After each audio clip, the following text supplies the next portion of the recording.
Good evening, everyone. I'm delighted to welcome you all to our illuminating class where we will discuss the legal aspects of termination of employees. Termination of employees is a critical aspect of human resources management, and understanding the intricacies surrounding this process is essential for legal professionals along with both employers and employees. In this class, we will delve into the complexities of employee termination, exploring best practices, legal considerations, and effective communication strategies. To this end, we are honored to be hosting Mr. Syed Fayaz Ali, a skilled expert in labor law with years of experience in this sector. Mr. Ali is the Labor and Employment Law Counsel at LG Electronics, prior to which he was a Labor and Employment Law Counsel at Accenture. He was previously a senior associate at EXL in Labor and Employment Law team and has worked with legal compliances and policy formation in this sector. I am certain his insights will be valuable contributions to our legal learnings. It's a pleasure to have you here with us, sir, and I'm looking forward to an interesting and enlightening session tonight. Thank you so much. Thank you, Kashish. Thank you for the invitation and the wonderful introduction. Already I've been introduced. So I'm currently working as the Labor and Employment Counsel with LG Electronics India. I have a decade of experience in employment and labor laws, dealing with employment litigation, HR advisory, employee disputes, workplace disputes, and all these related aspects. So today I will be speaking on the dismissal of employees, that is employee separation, or we just call it the termination of employees. Um,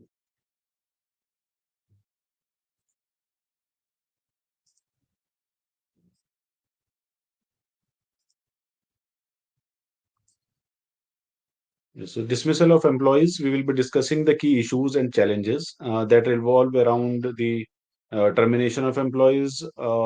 Basically, the separate employee separation is basically happens through either resignation or termination. That is what we call voluntary separation, when employee resigns of its own will and resigns from the employment of a company. It is voluntary separation.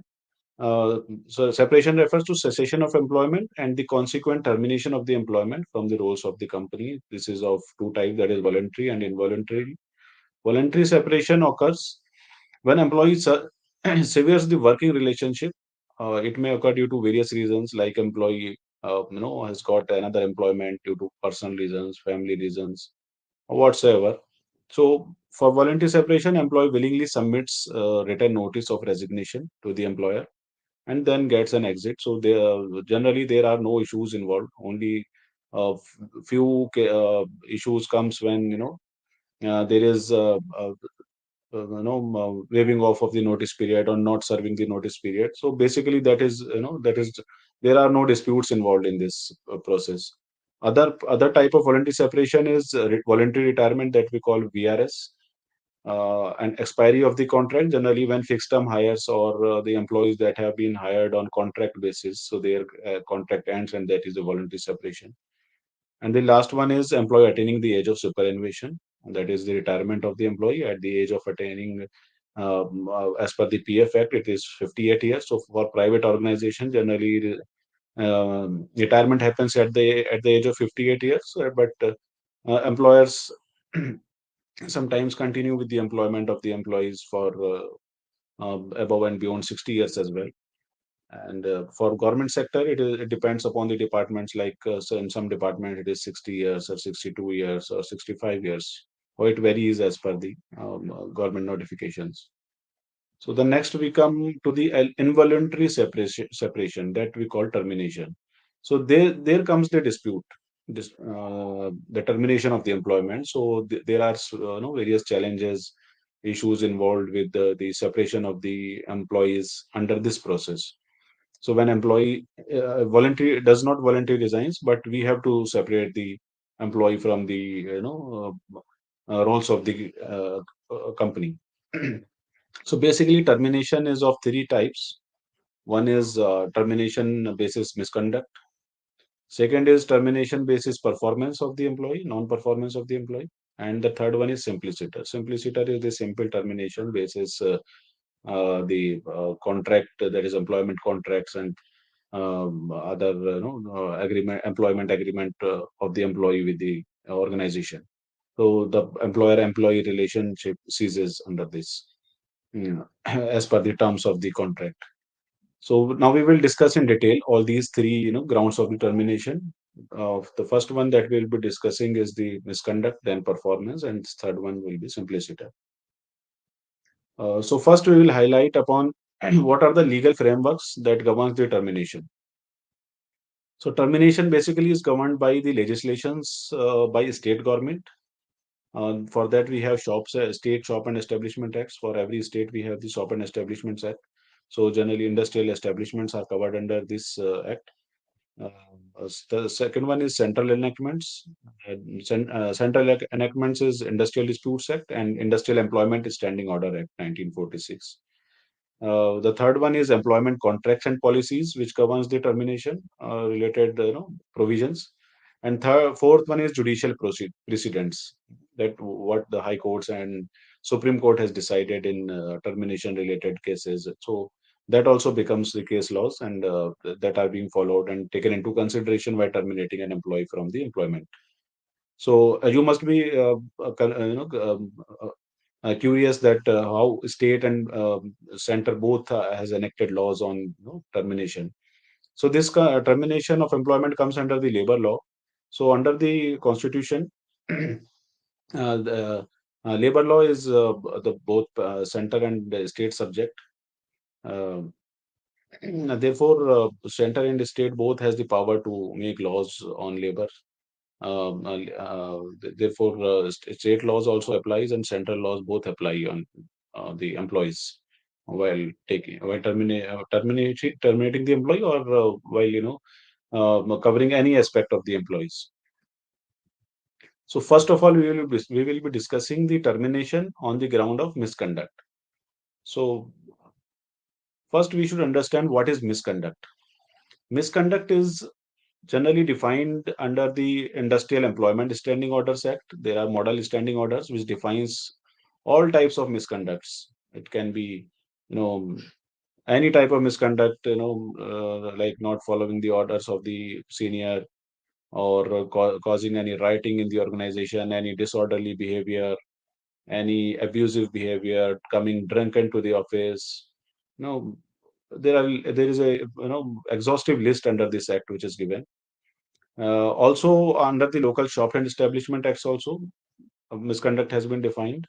So, if, suppose the organization is in the state of Delhi, so Delhi Shop and Establishment Act will apply, and the rules under the Delhi Shop and Establishment Act covers what all amounts to misconduct.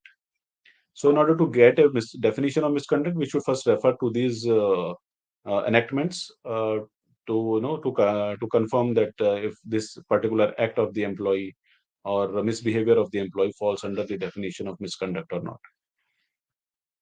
The third is employment contract and policies. So every organization has defined policies, HR policies on misconduct. That there also we can cover if a particular misbehavior is not covered under the any act, center act or state act.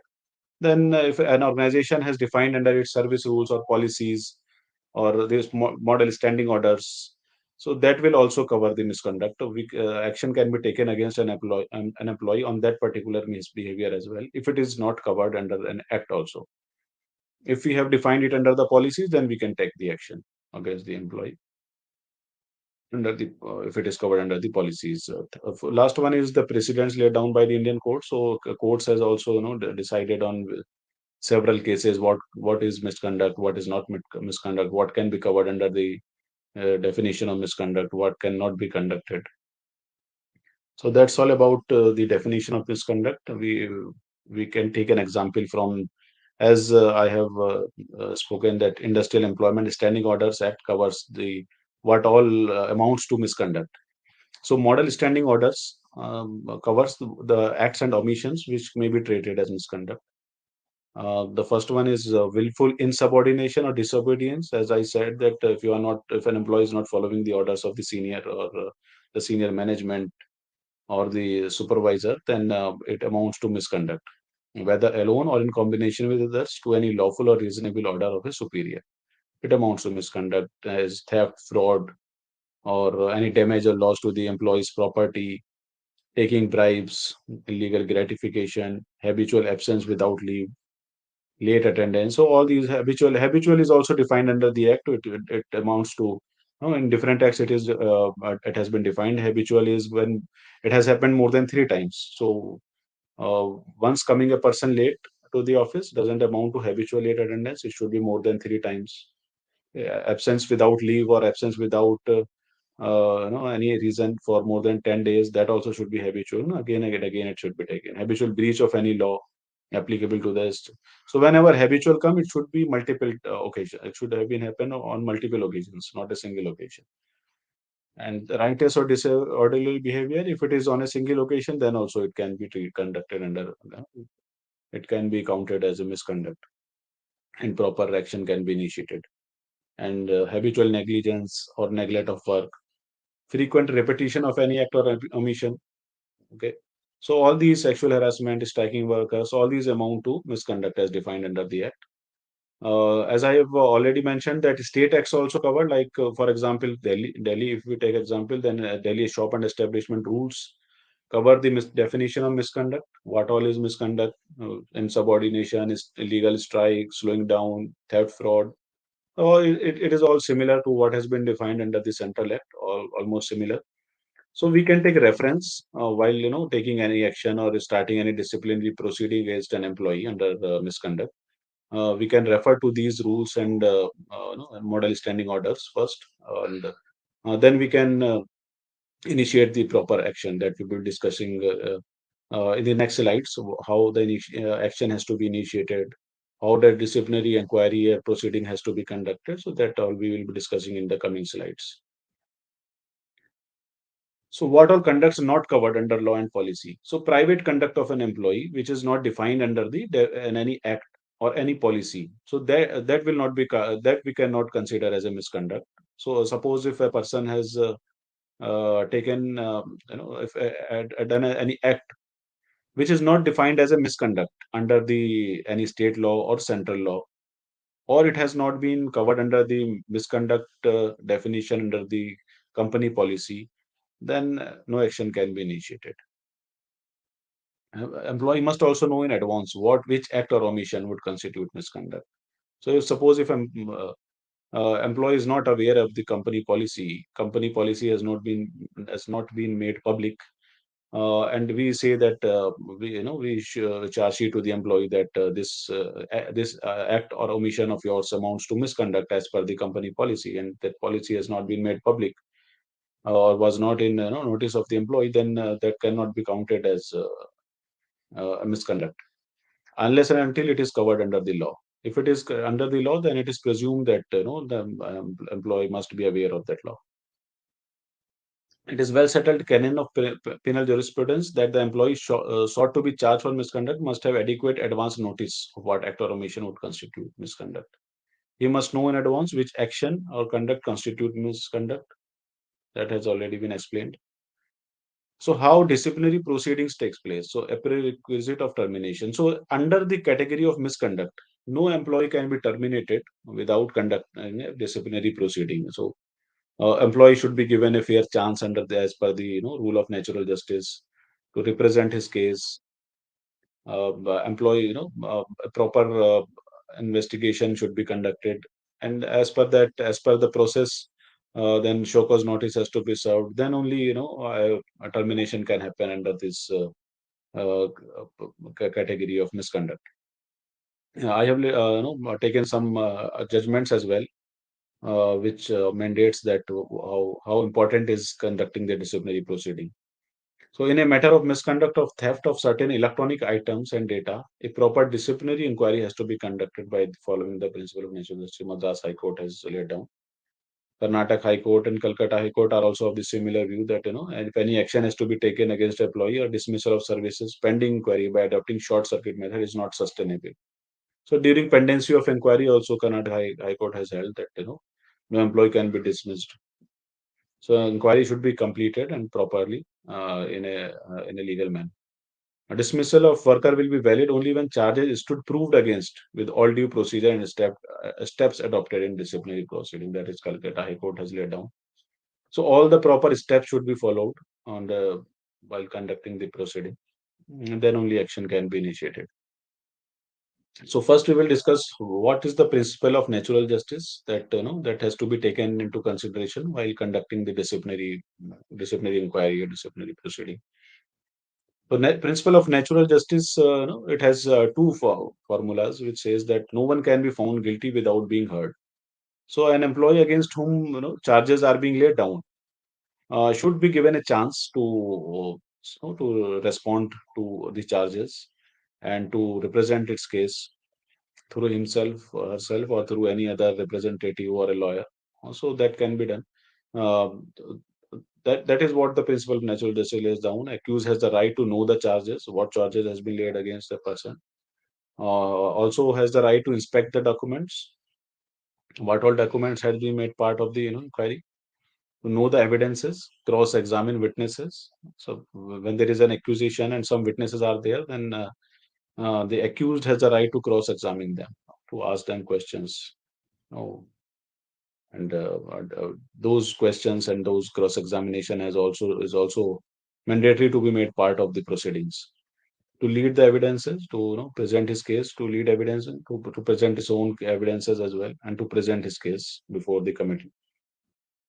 The second principle of natural justice is no one can be a judge in his own case. So there should not be any personal bias. Then the person who is accused of the charges should not be made the inquiry officer or should not be a part of the committee, or any subordinate of the person cannot be made. Like sometimes what happens is a person who has been accused, and the inquiry officer or the disciplinary committee members are its subordinate. So that also should not happen. It must be free of biases. A free and independent person should be the inquiry officer. That is why generally company keeps an independent to make the inquiry more authentic and more valid in the eyes of law. Keeps an independent inquiry officer like an external counsel, external advocate as an inquiry officer. So that is more for a safer side. That is more good to keep an independent person as the inquiry officer. You know, inquiry officer should not be biased of the subject matter as well. So inquiry officer should have a knowledge, should have proper knowledge of how the inquiry has to be conducted. So that is why generally inquiry officers are external advocates, because they have the proper understanding of the natural justice, proper understanding of the cross examination, and keeping the evidences, um, reviewing the evidences and preparing the final report. So that is all about the principle of natural justice, which has to be followed while conducting a departmental inquiry or disciplinary proceeding. This is the roadmap of disciplinary proceeding that we will be discussing. First is written complaint has to be filed. If a person has filed a written complaint of a misconduct, or if a person has come up verbally as well, then we are required to ask that person to note down it as a in the form of a written complaint. So what all are the allegations and the surrounding facts has to be covered under the written complaint. The second step that comes up is conducting a preliminary inquiry in order to showcase whether there exists a prima facie case or not. No, there should be no, if there is a case, if actually there is a case or not, if the allegations are just hearsay allegations, or no. So this is not mandatory process, preliminary conducting a preliminary inquiry, but generally organization do that, or it is better to do a preliminary inquiry to ascertain if the allegations stand true or not. So in case if the allegation doesn't stand true, then the complaint can be closed at this second stage only. So then it is not required to go to the charge sheet, or making to before the inquiry officer, or conducting other proceedings. So when and during the preliminary inquiry, it is found out that the there is some truth in the complaint, then the charge sheet is issued as the third stage. Uh, Charge sheet consists of all the detailed facts and allegations, what all allegations are made, laid down against the person. Charge sheet has to be properly prepared, clearly mentioning all the allegations against the person, against the employee. It has to be signed by the signatory authority or the disciplinary committee or whoever is the signatory authority of the organization from the management. Then charge sheet is issued to the employee so that employee is aware that all these charges has been put down against the employee and can prepare a response and submit it before the disciplinary committee. So generally, after the charge sheet is the employee is summoned with the written explanation, and then employee is given the chance of cross examining the witnesses, what all were mentioned in the written complaint, and a proper process takes up. The inquiry officer and this should be free, as we have already discussed, should be free from any biases or preconceived notions, and must be acquainted with the procedures of the inquiry as well. That is also an important point, that the inquiry officer should be well aware that how to conduct the inquiry. Otherwise, if inquiry is not proper or is not within the within the legal boundaries, then it can be rejected. If it goes before the court, then it can be rejected, and it can lead to heavy penalties or heavy penalties for the organization. So and the next step proceedings takes place, like the examining the complaint and the reply that has been submitted by the employee. If some witnesses have been named by the employee, then those witnesses are also being summoned. Their statements are also recorded. Employee is also given chance to cross-examine the witness. Complainant is also given the chance to cross-examine the witness of the accused employee. So after conducting all of these process, the normal proceedings, then a show cause notice has to be given to the employee, which maintains all the findings, containing all the findings what has taken place during the inquiry. This must include what is the proposed punishment that is going to be taken against the employee, and what all inquiry has taken place, all the procedures that have taken place, and basically the complete inquiry report has to be given along with the show cause notice. So after reviewing the inquiry report and show cause notice, employee is given the final chance if anything has to be said by the employee. Then the punishment is decided by the inquiry officer or the disciplinary committee, that if employee is found guilty of the misconduct, then a punishment is decided. If employee is found not guilty, then the employee gets acquitted, that there is no case stands against the employee. So this is all the roadmap and different stages, how the disciplinary proceeding is conducted while there are when there are allegations of misconduct against an employee. So when does as I was discussing that in the sometimes the inquiry report or our investigate disciplinary investigation report may be taken to the court. So when does court interfere in this investigation report? So whenever there was a victimization or unfair labor practices. So if employee has alleged that the some unfair labor practices has taken place. For example, employee was part of the labor union. Therefore, due to for victimization of the employee, this inquiry, fake inquiry was conducted and under misconduct. So in that case, court can interfere to examine whether it is actually unfair labor practice or not. Good faith or action was nullified. If the action was nullified, with the wrong intention, guilt of a basic error of facts or violation of natural justice, as we have discussed natural justice. If any violation has taken of natural justice, then also court can interfere with the investigation report, and can deem it invalid if no proper steps of the natural justice has been followed. Then it can be held invalid, and employee can get a reinstatement as well to the service of the company, or can lead to back wages as well, that may amount to huge penalty for the organization, giving all the back wages and other compensation and all. It may involve all the litigation cost to the organization as well. Therefore, it is very important and to conduct a proper investigation if an employee has to be terminated on the grounds of misconduct. The last one is when court can interfere is if the materials of finding are baseless or perverse. So if the findings are baseless or perverse and still the action has been taken, then also court can interfere with the investigation report. So now we will be discussing that how show cause notice is issued when inquiry has been completed. Then final opportunity is given to the employee to explain or to show cause in writing, as to why that disciplinary action should not be taken against the person.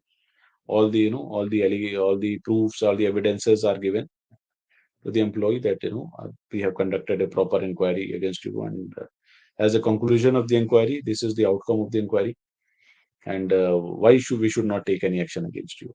So the final opportunity is given to the employee to offer an explanation and to avoid any disciplinary action. The entire chain of events, as we had already discussed, is to be given to the employee. Also, we are required to provide the proposed punishment and the rationale for concluding the same. Should allow reasonable time to respond. Some reasonable time, like a week or some time, has to be given to the employee to respond to the show cause notice. Final decision should be based upon representation made by the employee. Opportunity to look into inquiry report. So this is what about the show cause notice, which has to be given after the conclusion of the inquiry report. Show cause notice is also accompanied by the annexure of the inquiry report. After the issuance of the show cause notice, if the employee has responded and if the organization is not satisfied with the response, or employee has not responded, then the punishment may be decided. So why the punishment? The punishment may be deterrent or reformative, to make a deterrence in the organization that if this such type of cases are not tolerated by the organization, and also it may be reformative. Chance of reformation may be also be given. Punishment to commensurate with the gravity of charge and past records. Discretion exercise should not be nullified. So while giving the punishment, these all aspects should be kept into mind. Uh, Surrounding circumstances should not be, punishment should not be unduly harsh or aggressive. So like a person, not for a single chance not following an instruction of the senior employer is giving termination order, that may be if it is taken to the court, may be found out that it is harsh or aggressive in contravention to the misconduct that has done by the employee. So a simple warning letter may be given, or some advisory may be given to the employee as a punishment. So it is not necessary that in all, if a misconduct has been proved, it is not necessary that employee has to be terminated only.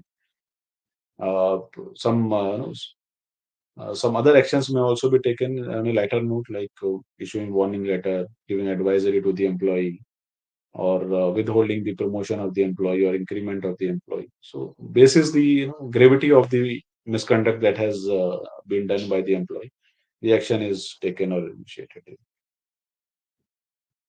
Another important aspect of conducting inquiry is suspension. So, as per the provision of the Industrial Employment Standing Orders Act 1946, the while pendency of the inquiry, the employee can be suspended. In case an employee is suspended by the employer during the pending of the investigation of the misconduct against the person, the employee shall be paid. The employer shall pay to the workman for first 50 days, 50% of the total of the wages, and for the after completion of 90 days, 75% of the wages has to be paid to the employee during suspension. So in suspension, employee doesn't come to the work, but 50% of the wage has to be paid to the employee for first 90 days. If the inquiry was extended for any reason whatsoever beyond 90 days also, otherwise it should be completed in 90 within 90 days only.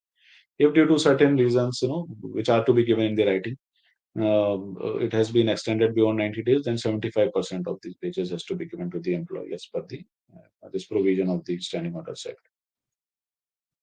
There is another provision under the Payment of Gratuity Act that if a case of misconduct has been proved against the employee, then it permits the employer, Section 4 sub clause 6 of the Payment of Gratuity Act permits employer to forfeit gratuity which is payable to the employee in certain circumstances. Not all cases of misconduct, but in certain circumstances only, which are mentioned under the this particular provision of the Gratuity Act. The gratuity of the employee whose services have been terminated for any act, willful omission or negligence, causing any damage or loss to destruction of property belonging to the employer. Or if an employee has caused some destruction to the property or some loss to the employer, in that case, the gratuity can be forfeited to the extent of the damage or loss to the cause. Suppose damage caused to the employer is 50,000 rupees, and the gratuity of the employee is coming to 1 lakh rupees, then 50,000 rupees the loss can be recovered from the gratuity. And for that purpose also a proper investigation first should be conducted. Employee should be proven guilty of that misconduct, then only it can be recovered. The second scenario is under this act is the gratuity payable to an employee may be wholly or partially forfeited if the services of employee have been terminated for his riotous or disorderly conduct and violence on his part, constitute any offense involving moral turpitude, provided that such offense committed in course of his employment. So, in case of moral turpitude as well, or causing any violence in the organization, also, partially or wholly, the gratuity amount can be forfeited from the during settlement of termination amount of the employee. So, till now we have discussed the first aspect of the termination, or the first ground of the termination, that is on the termination due to misconduct.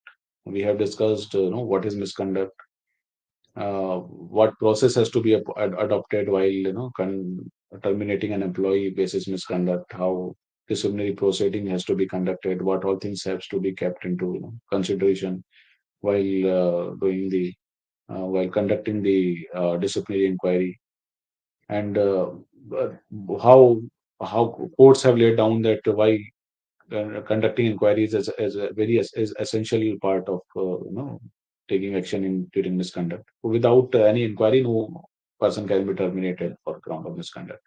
So now we come to the second ground for termination, that is non-performance of the employment, non-performance of the employee. So on ground of non-performance also, employee can be terminated. For this also there are certain aspects or legal framework that has to be kept into mind. So first we will discuss what is poor performance. So poor performance is if the service of the employee is not found satisfactory on the post given to the employee during the period of his employment, and the employer have requisite documents to substantiate the unsatisfactory performance of an employee, then it shall be construed as poor performance. Okay. So basically, if the employer is not satisfied with the that has been given to the employee, and employer must have substantiate proof of unsatisfactory performance. They must have requisite documents. So basically, the performance has to be recorded before taking any action against an employee basis non-performance. Performance has to be recorded. Poor performance of the employee. Secondly, employee should also be given a chance of improvement. Supreme Court has laid down in various judgments. Different high courts have laid down in various judgments that it should not be terminating a person on performance should not be arbitrary, should not be on the spot, that employer goes to the employee that you are not performing, you are being terminated, you will not come to the organization. This should not happen. Employee should be properly given a chance of improvement, should be counseled, should be trained, should be given chances, chance of improvement for a particular period of time. If still employer finds out that that there is no sign of improvement in the employee, then only the action of termination can be initiated against the employee for non-performance. Um, so whether non-performance calls for inquiry, no. So This Rajasthan High Court in Rajasthan State Road Transport Corporation has held a termination on the basis of unsatisfactory service does not invite an inquiry like for misconduct. So in this in this particular ground of termination, that is basis non-performance, there is no requirement of conducting a inquiry, disciplinary inquiry, but the performance has to be recorded. So for misconduct, inquiry has to be conducted. So for non-performance, performance has to be recorded, and employee has to be given the chance of improvement. So basis these judicial precedents, generally employers have evolved a process that we know as performance improvement plan. Generally, or what organizations do is they have created a performance improvement policy, and there is a performance improvement plan. So those are people who are not performing well or are under performance, so those people are generally sent to that performance improvement plan. They are given proper counseling, proper guidance for a period of 3 months or 6 months as per the company policy. There is no fixed time period, but it should be reasonable. So for a period of 3 months, if an organization has laid down a policy for a process improvement plan, then employee is given certain targets or certain work to perform, is given certain trainings or certain guidance, and then performance is removed at the end of 1 month. The targets, what all targets have been achieved by the employee, how the employee is performing, that has been recorded. Then again, employee is given another chance for another month. Again, guidance and counseling has to be given. It has to be substantiated by the documentations. All the proper assessment of the employee has to be taken place at the end of second month as well, and then again at the end of third month. So generally, organizations do it for a period of 3 months. Three assessments are done. Counseling is proper counseling or guidance is given to the employee, and after the end of 3 months, if it is find out that there were 10 people who were on the performance improvement plan, and out of 10 people, 7 people has successfully been able to perform better or improve their performance, then those people are made to continue with their jobs or continue with their employment. So those people who are not able to still perform well or still improve their performance, so in that case, that letter of termination gets issued to those employee basis on performance. This is as per the process which has been laid down by the courts, the performance improvement plan. So that is how non-performance are terminated by the organizations. And third and the last ground of employment is termination of employment simpliciter. So simpliciter is basically simple termination, basis the legal you know enactments, legal enactments, and the company policies, employment contract. So for workmen, we have the requirements under the Industrial Dispute Act 1947. So 1 month notice in writing and indicating the reason for retrenchment or payment in lieu of such notice has to be given. So either employee is to be given 1 month notice to be served in the organization before being retrenched. So this process is called retrenchment.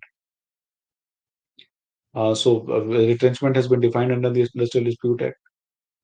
So if a person is retrenched, then 1 month notice can be given to the employee. If employee is not given a chance to serve the notice, then a payment of 1 month wage has to be given to the employee in lieu of such notice period. And the second comes in retrenchment compensation, which is also there's a provision under the Industrial Dispute Act for retrenchment compensation. So that compensation has to be given to the employee while retrenching.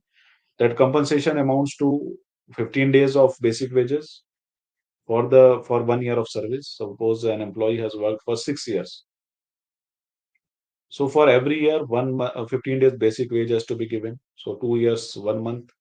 So that is how for 6 year, 3 month wage has to be given to the employee as retrenchment compensation, in addition to the notice pay. Third and last is requirement under the employment contract. So suppose under the employment contract there is 3 months notice period is mentioned. then a 3 month notice period has to be given to the employee in addition to the retrenchment compensation. Or if any other thing has been agreed, if any other amount has been laid down in the employment contract, then that amount, that particular amount, or whatever has been agreed under the employment contract, that also has to be given while retrenching the employees under this type of termination, that is simplicity. So this can be done for this particular type of termination. No, this is non-stigmatic. It is there is no misconduct has happened. No performance issue is there. It is non-stigmatic. It may happen just because there is no requirement of work with the organization, or no services of the employee are no longer required with the organization. So in that case, if clear non-stigmatic exit is given to the employee, so that employee can join any other organization without any stigma. Second case is of non-workmen. So non-workmen are the employees. Definition of workmen and non-workmen is also given under the Industrial Dispute Act. No, workmen employees are those who are below the supervisor or managerial capacity, and the employees of who are in the supervisor or managerial capacity are non-workmen. So for non-workmen who are in the managerial capacity or the supervisory capacity, for them there is no retrenchment compensation or the provision of Industrial Dispute Act do not apply for them. So for non-workmen, the provisions of state-wise Shop and Establishment Act will apply.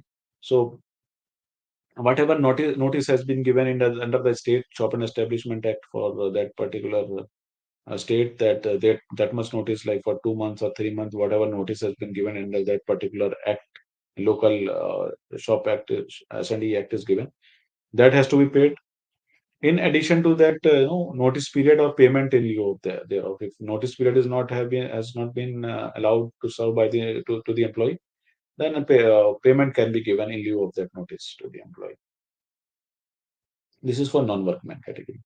One, finally, the requirements under the employment contract, like there is, suppose for an employee who is at a very senior level, like senior manager level, or vice president level, or any senior employee. Generally, their notice period are higher, like 5 months or 4 months, so or 6 month notice period. Suppose for an employee, 6 month notice period has been finalized in the employment contract, then 6 month notice period has to be given to the employee, or salary in lieu of that notice period has to be given to the employee for that particular person. So that is how termination is done under as simpliciter termination. So no stigma is involved, just for the uh, no services are no longer required of that particular person. That person can be terminated. The services of the person can be terminated, or can be ended basis the legal framework, or the or the employment agreement that has been finalized with the employee. Now, dismissal versus resignation. So basically, dismissal is dismissing the employee from the services or terminating the employee, and the resignation is employee has been given a chance. Employee has voluntarily given the resignation. So in case when of simpliciter, or in case when the services of employee are not required, in that case, generally employers give a chance to the employee to resign in order to avoid that stigma of termination.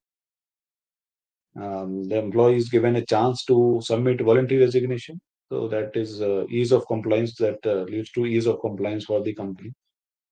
Respectable exit for the employee. Mitigation of risk factor like litigation and wastage of time. So there is no if an employee is ready, or is willing to submit resignation voluntarily, and then generally employers give them a chance, they permit them to resign to avoid that stigma. Amicable mutual settlement happens, so it doesn't involve any litigation or any wastage of time or any disputes with the employee.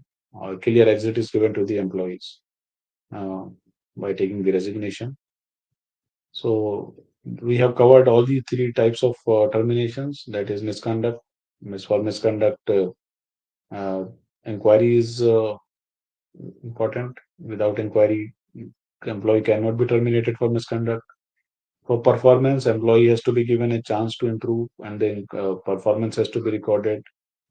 For simpliciter, for simple termination, the clause of the agreements has to be taken into consideration while terminating the employee, and all notice pay and whatever compensation is been laid down under the provisions of the act has to be paid.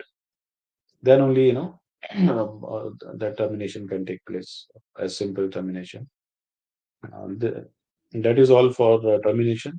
We have discussed all the three as grounds of termination. Now the house is open for questions. If anybody has any question. Thank you so much, sir. That was extremely interesting. So, as you said, we can just open the floor for questions. If anybody has any questions, you can put them in the comments. Sure.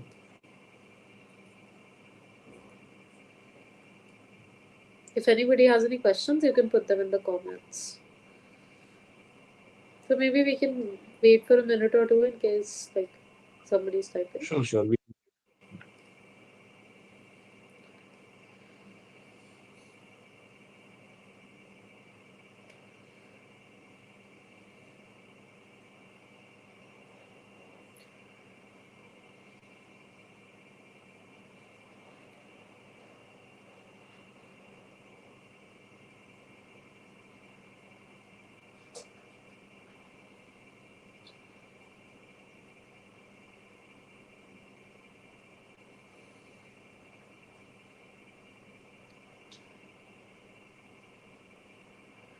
A couple of people are asking about the session itself. So yes, the session will be up on this YouTube channel. You can just subscribe and watch it here.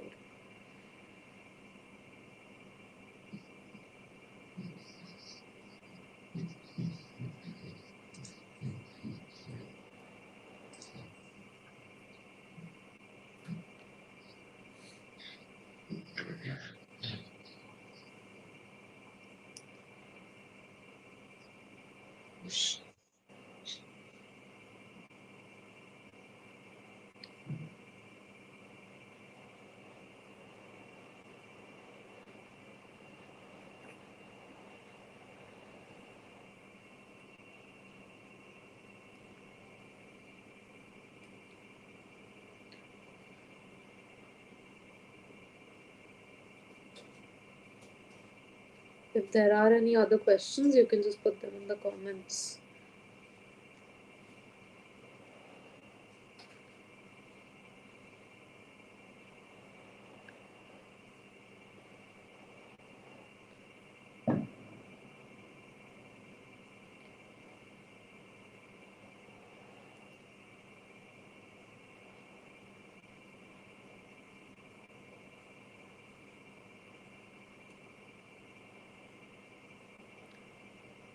Um, Sir, I don't think there are any questions for now. So maybe we can end the session. But before we do, I would just like to take this opportunity to express my gratitude and just the gratitude of our team as well as all of our viewers. It means a lot that you took your time out and contributed to this project. Thank you so much. So you're saying something, I think you're on mute. Yes. Yeah. Thank you. Thank you for having me for this session. It was really wonderful having session at LawSikho. I myself has been the student of LawSikho in the past. I have also uh, completed my diploma in labor and employment and industrial laws from LawSikho. So it is really wonderful coming to for a session at LawSikho. Thank you so So much. thank you. Thank you for Thank you inviting. so much. I'll just end the live stream now.